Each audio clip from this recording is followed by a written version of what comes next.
What if I told you that one of the world A+S most respected banks just quietly dropped a forecast that could change the entire silver market forever? Not $28, not $32, not even $38, $45 an ounce, and not someday, by 2026. That's not a casual price target. That's not a rounding error. That is a fundamental re-rating of silver itself. So today we're asking the real question, is silver setting up for a historic moonshot? Or is this the final blow-off top before a brutal collapse? Because according to BMO Capital Markets, something massive is coming. And if they're right, most investors are completely unprepared. Part 1. Why this forecast is different. Let's be clear about something right from the start. Banks revise forecasts all the time, usually by $1 or $2, usually buried deep inside research notes no one reads. This is not that. BMO's $45 silver forecast for 2026 isn't incremental. It's not linear. It's a declaration that silver is entering Act 3 of a bull market. And Act 3 is where things get wild.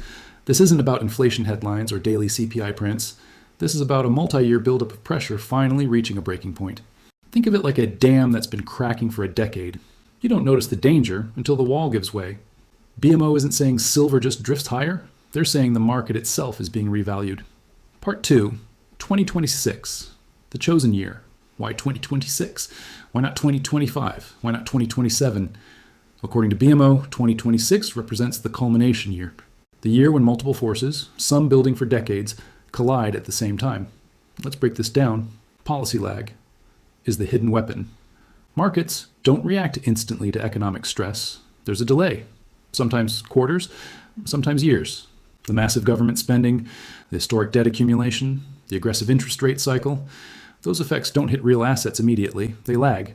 BMO's argument is that the delayed impact of today's ES fiscal dysfunction doesn't T-peak until 2026.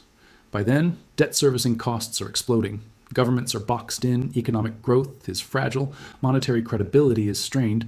Silver doesn't move first, silver moves last, and violently. Part 3, the industrial demand. Nobody is pricing. And here's where the silver story completely changes. For decades, silver was treated like a poor man's gold, a speculative metal, an afterthought. That era is ending. Because silver is no longer just a monetary metal, it's becoming a strategic industrial metal. Solar power. The silent demand monster. Solar panels are not optional anymore. Governments mandate them, utilities deploy them, corporations depend on them. And guess what? Silver is the most conductive metal on Earth. You don't replace it easily. You don't just use less when prices rise. Multi-gigawatt solar expansion means one thing: relentless, mandatory silver demand. No sentiment, no discretion, just physics. AI infrastructure. It's physical, not virtual. Everyone talks about AI like it's software floating in the cloud. It's not. AI requires data centers, servers, chips, electrical connections.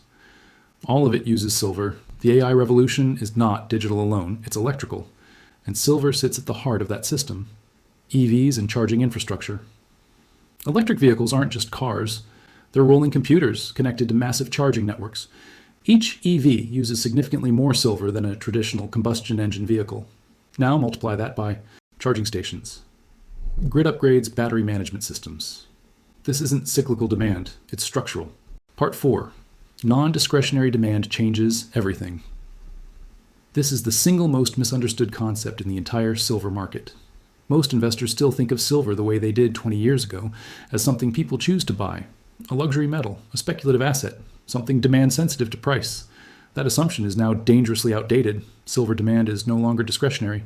And when a commodity becomes non-discretionary, the rules of pricing completely change. What non-discretionary actually means, non-discretionary demand, means the buyer does not have a choice. It means the material is mission critical. The application cannot function without it. Substitution is either impossible or economically irrational. In other words, demand does not disappear just because prices rise. For decades, silver demand was discretionary. Jewelry buyers could walk away. Coin collectors could wait. Electronics manufacturers could minimize usage. That world is gone. Silver is now a functional requirement, not an option. In modern industrial applications, silver isn't used because it's cheap. It's used because nothing else performs as well. Silver is the most electrically conductive metal on Earth. Exceptionally corrosion resistant and highly reliable under extreme conditions. In sectors like solar energy, advanced electronics, EV systems, and AI infrastructure, silver isn't a preference. It's a technical necessity. You don't just swap it out when prices rise. You redesign entire systems, or you pay the price. Why substitution doesn't work. A common argument goes like this. If silver gets too expensive, manufacturers will just use something else. That sounds logical, but it fails in the real world. Yes, copper is cheaper. Yes, aluminum exists, but cheaper metals conduct less efficiently, degrade faster, increase failure rates, require thicker wiring, more material, and more space. In high-performance systems, like solar panels or data centers, those trade-offs are unacceptable. Trying to replace silver often increases total system costs rather than reducing them. So manufacturers don't substitute, they absorb. Rising prices do not destroy demand. Here's where the market breaks from traditional thinking. When silver prices rise, demand does not fall. Instead, manufacturers accept thinner margins. Project costs increase marginally. End prices adjust slowly over time. Why? Because silver usually represents a small percentage of total product cost, but a massive percentage of performance value.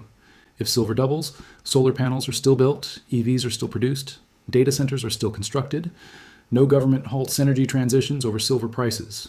No corporation pauses AI infrastructure because silver is expensive. The demand remains locked in. Solar panels, the perfect example. Let's make this real. Solar power isn't discretionary. It's mandated by governments, required for climate targets. Locked into long-term energy contracts, silver is a core input in photovoltaic cells. If silver prices rise sharply, solar producers don't cancel projects. They don't wait for prices to fall. They pass costs along the chain. Margins compress first, then prices reprice higher. Demand never disappears. The margin compression cycle, this is critical to understand. When silver prices rise, manufacturers initially absorb the cost. Margins shrink, pressure builds, end product prices rise. Silver prices validate the higher level. This delay creates an illusion that prices are too high, but the system is already locked in. By the time prices adjust, the next shortage appears. Inelastic demand, a dangerous market setup. When demand becomes inelastic and supply is constrained, markets don't rebalance smoothly. They snap. Inelastic demand means buyers must purchase regardless of price. Price signals no longer reduce consumption. The only balancing mechanism is price escalation. This is why non-discretionary commodities experience sudden repricing events rather than gradual appreciation. Silver is entering that zone. Why investors are still mispricing. These financial markets are backward-looking. They price silver like it's still a cyclical industrial metal, a speculative monetary asset, a demand-flexible commodity. But the reality is changing faster than perception. Silver is becoming infrastructure, and infrastructure metals don't behave politely. They explode when supply breaks. The bottom line, once a commodity crosses the line into non-discretionary demand, price no longer governs usage. Usage governs price. That is the shift BMO is pointing toward, and it's why silver isn't just setting up for higher prices. It's setting up for a structural repricing event. Part 5, the structural supply deficit. Now let's talk about the other side of the equation, supply, because this is where the silver story becomes explosive. The world is already running a deficit. For years now, the world has consumed more silver than it produces. Not temporarily, not cyclically, structurally. Inventories are being drawn down to fill the gap, and once inventories thin out, price becomes the only balancing mechanism. Mining is broken silver. Mining faces 3 massive problems. Declining ore grades. Mines have to process more rock to get the same amount of metal.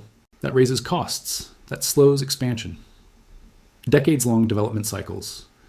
From discovery to production can take 10 to 20 years.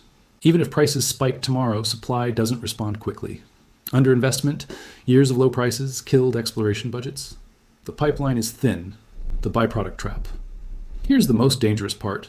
Most silver isn't mined as silver. It's a byproduct of copper, zinc, and lead mining. That means silver supply does not respond to silver prices. It responds to base metal demand. Even if silver triples, miners don't suddenly produce more silver unless copper demand justifies it.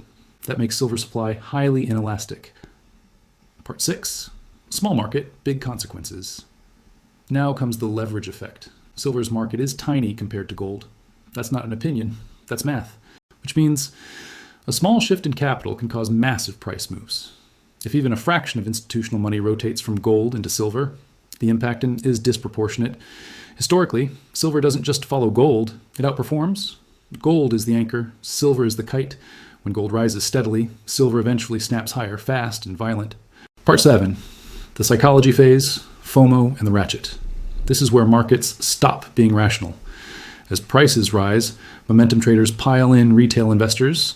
Chase media coverage explodes. Each pullback resets higher. That's the ratchet effect.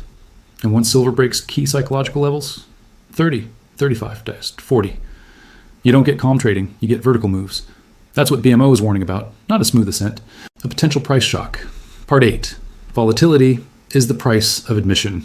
Let's be honest, silver is not a polite market. It will shake you out. It will fake you out. It will test conviction. Pullbacks will be violent. Corrections will feel like collapses. Strong dollar, higher rates, temporary supply headlines, all can trigger brutal sell-offs. That's not a flaw, that's silver. The question is whether those moves are noise or signals. Part 9. Collapse or moon. So where does that leave us? BMO isn't predicting a straight line. They're warning of an imbalance, an unstoppable demand wave colliding with a rigid supply structure. That doesn't end quietly, either. Silver reprices dramatically higher, or the system breaks first. There is no stable middle ground. That's why this forecast matters. Part 10. Final warning. Silver has been ignored, underowned, misunderstood. But that's how generational moves begin. BMO's $45 forecast isn't about hype. It's a signal to serious capital that the dam is cracking.